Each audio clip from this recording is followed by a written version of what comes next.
We, as the Ministry of Environmental Protection, we want to focus at the Expo on climate change. And the Expo, one of the main themes of the Expo is sustainability. And the first thematic week of the Expo at the beginning of October, when the Expo begins, is climate and biodiversity. So we want to be there and talk about climate change. And specifically, we would like to talk about what Israel can contribute from its experience and expertise to this region and to the rest of the world in the field of climate change. Because we are a small player at the global level, but we have valuable knowledge and expertise that can be shared. And we're living in a desert, and it is really hot right now, and a lot of people saying it's hotter right now than it has been for many, many years, and it looks like it's going to get increasingly more heated, so to speak, in the years to come. Talk to us about the expertise living here, what you get to share on this world stage. Well, so first of all, people are not wrong. It is getting hotter. We feel it. and you know, the IPCC, which is the Intergovernmental Panel on Climate Change, just released a report a few weeks ago, and they warned again. And exactly, dire. Right. We're just in a very dire situation. I mean, they said that the last decade has been the hottest for the last 125,000 years, I believe. I haven't checked, but that's what they say. And it's only going to get worse. I mean, more people in the world are going to experience desert conditions, less water, less fertile ground to grow agriculture on, and those are areas in which Israel has something to share with them. I mean, we have been growing vegetables and other things in the desert for dozens of years.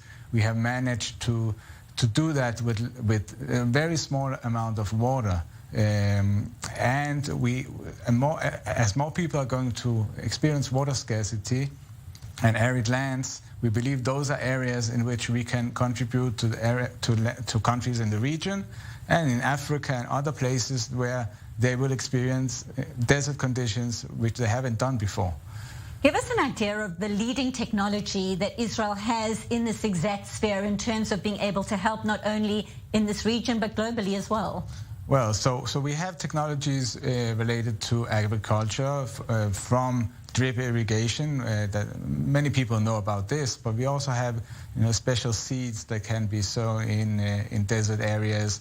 It's about using just the right amount of water at the specific time of the day. It's about combining water and other materials that are needed for the plant to grow in such conditions.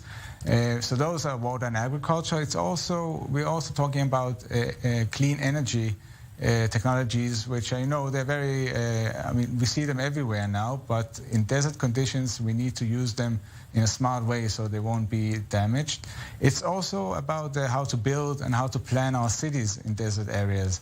And now in Beersheba, in the Innovation District in Beersheba, one of the centers that our ministry would like to establish there is the Desert Tech. It's going to be a hub, an international hub, a regional and international global hub for desert technologies, but also for desert policies and management mechanisms that can be combined to create innovative ways of managing our lives and our sustainable lives in desert conditions.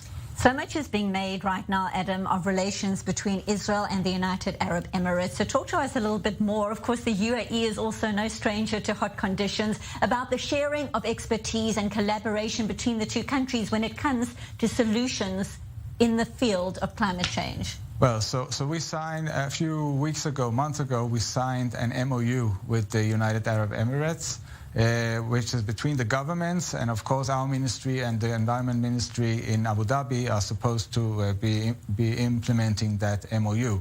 So one of the things we want to cooperate with them about is this Desert Tech Center in Beersheba.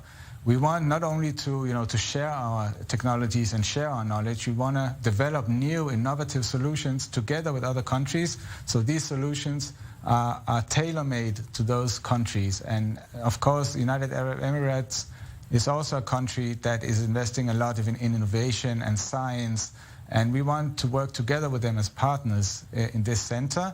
and also in other areas. But this, I think, is the most pressing challenge, adapting to climate change, specifically in desert areas. And what is the long-term goal here when you talk about all these minds, these experts joining forces not only in the Negev but also in Dubai, of course? What is the plan in terms of looking down the line for future generations?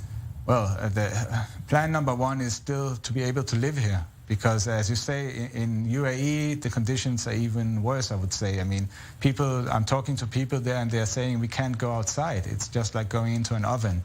And it's only going to be worse also here in Israel, but also there and in other areas of this country. And actually, I think that the IPCC also said in one of the reports that our area is maybe going to be an area in which you cannot live if we don't do anything about it.